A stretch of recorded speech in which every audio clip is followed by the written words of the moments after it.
Hi, this is Richard, and I wanted to shoot a really quick video this morning in regards to something that's happening and has been happening for quite a number of years, and that is the fraud and identity theft. And I wanted to share my personal story. I was a victim, not of identity theft, but of fraud, where someone had got access to my debit card information. Not sure how. I have some ideas. And give you some pointers and tips on how to protect your credit and your identity. So, first of all, I always check your bank account. Make sure that you check your bank account maybe twice a day, twice, 3 times a day. It may seem like a lot, but make sure you check it. Also, make sure that the bank that you're banking with has fraud protection, meaning that if there's any fraud that's ever put on your account, like through your debit card or any charges, you want to make sure that you are protected by the bank for any kind of fraud, and that they will give you what's called a provisional credit once they start the investigation. Now, keep in mind that if you ever have a charge or unauthorized post to your account, you call your bank immediately and you have them go ahead and close the card. And now the only catch is that in some banks you have to wait until the charge actually posts to your account. And once the charge actually posts to your account, then you start the fraud process. And another thing too is when you're using your card, be very, very cautious. I mean, I usually use my PIN, whenever I go to places. Mostly cash. I spend cash. That's another good pointer is carry cash on hand.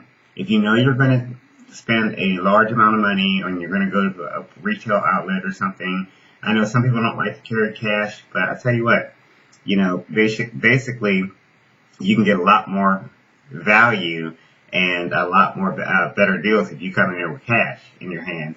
And not only that, a person can't steal, unless they steal the cash out of your purse. So you have to be very careful about that as well, or your wallet. The other thing is that make sure that through the bank that you're with, you set up 3 accounts. You set up 3. Like, for example, I have a primary account, checking account, and then I have 2 other accounts, reserve and another type of an account.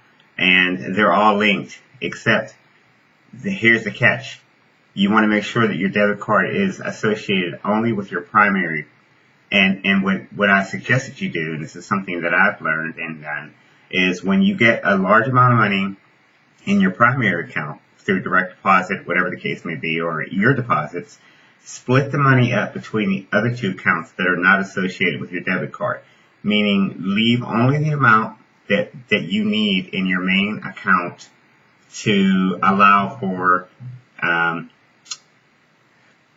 bills to be paid, different things like that. So you want to make sure you split it up. Also, you want to put alerts, because a lot of banks allow you to go online and you can set up alerts that anything over $1 that is actually deposited to your account or withdrawn from an ATM, then it will automatically send you an email or a text and let you know that amount has been, and what amount it was and where it was located.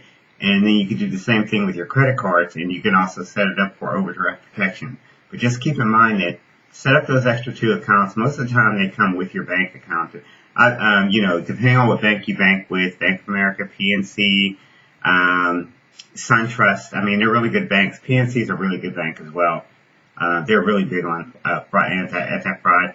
Chase is pretty good on it as well, but you get a lot better results with one of those 3 that I mentioned. So the other thing is identity fraud protection. I personally use LifeLock. LifeLock is amazing.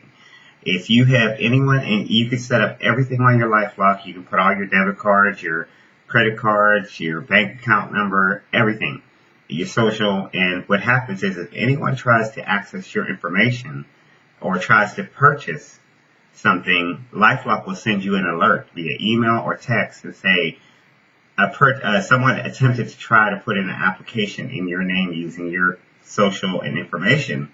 And then it'll have a green button that says, yes, it was me, or a red button that says, no, it was not me. So then, of course, if it's not you, you want to click no. and then they have a number on there, and you call them immediately, and they'll start the investigation process. I had this happen once to me where someone at a Sprint store somehow was trying to get an application in for a utility, and it blocked them. And see, I'm diehard and I'm hardcore that if someone ever tries to steal from me, I keep track of everything. And if they try to steal from me, I'm going to press full 100% charges. And if I had it my way, their behinds would be shipped off to Siberia, and the rest of the world would never have to worry about them. But that's just me. So that's another one. And then also for legal protection, I use LegalShield. I found out about LegalShield a number of years ago, back in 2011, and it has been a godsend to me because LegalShield gives you, for less than $20 a month, you have access to a local attorney, and they have the best attorneys out there. And so $17 a month, and if you have to file a case or sue someone or whatever, you can send all the information to LegalShield, and LegalShield's attorneys will actually call you, and they'll either send letters out, they'll start the process, and that's the best way to do it. So I actually have lawyers on retainer, identity fraud protection, and then I have a secure banking information. Another thing too is when you're making purchases online, I tend to use PayPal. They're also very secure. And do you know, you can also, if you have a PayPal debit card, you can actually transfer money from your bank to your PayPal debit card, and you can use your PayPal debit card for purchases, which is actually pretty neat. And you can only put the amount on it that you think you're going to spend in any given time frame. So that's a good way to do it.